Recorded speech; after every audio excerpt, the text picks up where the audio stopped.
Yon, magandang araw mga katambay. Ang daming prutas, ang dami naming prutas oh.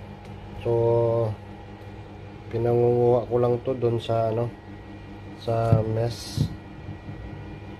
Araw-araw kasi may kami, may supply kami. Ang lalaki ng saging oh. Haba. Tapos ayun, may apple, may orange sa ilalim. So, yan. To, matamis po itong orange na to. So everyday kumukuha ako.